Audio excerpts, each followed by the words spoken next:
Dobrodošli na moj kanal. Ovdje ćete učiti njemački kroz kratke priče. Prvo poslušajmo priču na njemačkom da vidimo da li nešto razumijemo i probamo nešto razumjeti iz konteksta. Krenimo. Guten Tag, ich hätte gern einen Cappuccino und ein Stück Apfelkuchen, bitte. Möchten Sie den Kuchen hier essen oder mitnehmen? Hier bitte. Sehr gut. Möchten Sie noch etwas dazu? Ja, ein Glas Wasser bitte. Natürlich, das macht zusammen 6 Euro. Danke. Kann ich mit Karte bezahlen? Ja, natürlich. Setzen Sie sich bitte, ich bringe alles gleich. Vielen Dank. Hier ist Ihr Cappuccino und der Kuchen. Guten Appetit. Dankeschön, sieht lecker aus. Da li ste razumjeli ovaj izraz od Ane?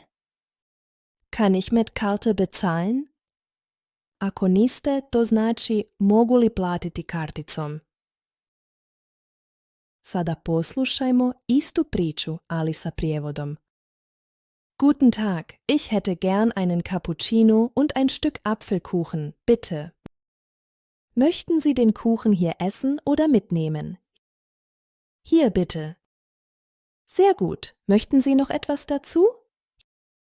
Ja, ein Glas Wasser bitte. Natürlich, das macht zusammen 6 Euro. Danke. Kann ich mit Karte bezahlen? Ja, natürlich. Setzen Sie sich bitte. Ich bringe alles gleich. Vielen Dank. Hier ist Ihr Cappuccino und der Kuchen. Guten Appetit. Dankeschön, sieht lecker aus. Prije nego počnemo sa ponavljanjem najbitnijih riječi, da li se sjećaš kako možeš pitati mogu li platiti karticom? Kann ich mit Karte bezahlen?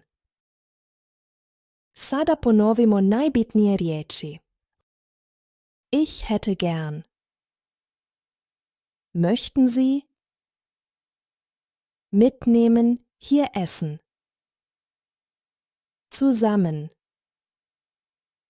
Mit Karte bezahlen. Setzen Sie sich bitte. Guten Appetit. Sieht lecker aus.